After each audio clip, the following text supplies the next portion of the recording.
যদি দেয় তো মোটামুটি চিন্তাও না, ওনার সাথে পারে ওঠা যাবে কিনা আমার সম্ভব। কোরবান দেওয়ার জন্যই? হ্যাঁ, কোরবানি কয়টা কোরবান দিবেন ভাই? যেটা আল্লাহ লিখছে, আর বললে তো আর হবে না, এটা তকদিরে যেতে থাকে। আচ্ছা, আর চেষ্টায় আছি আমরা, কিনতেছি, আর খামারে আরো গরু আছে।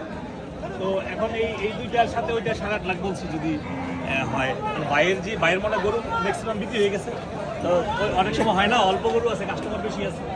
হ্যাঁ, অল্প গরু আছে, কাস্টমার বেশি আছে।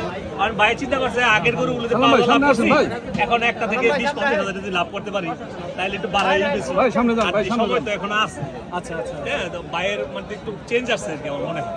আচ্ছা, এই যে হাটে আসলেন আপনারা 3টা গরু কেনার জন্য অনেক চেষ্টা করতেছেন, ভালো একটা দামও বলছেন, ঠিক আছে, কিন্তু বিক্রেতা যিনি বিক্রি করবে ওনার দামে হয়তো হচ্ছে না।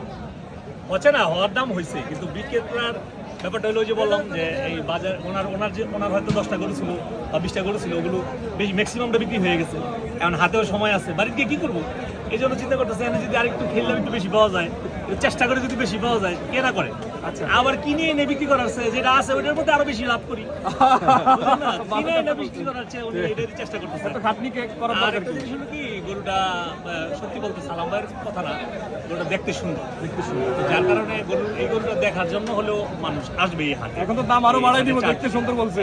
যাই হোক, এখন গরুর তো আর উনি না দিলে আমি নিতে পারবো না, হ্যাঁ। আর আমি না দিলে দাম বাড়বে না। আচ্ছা আচ্ছা, বাজারে তো আসলেন, কি বুঝলেন গরুর দাম না, এবছর কেমন? গরুর দাম ভাই, আর টাকার মানও তো কমছে, সেটা তো দেখতে হবে। যেখানে গত বছর 92-94 ডলারের দাম ছিল, এখন 120-25 টাকা।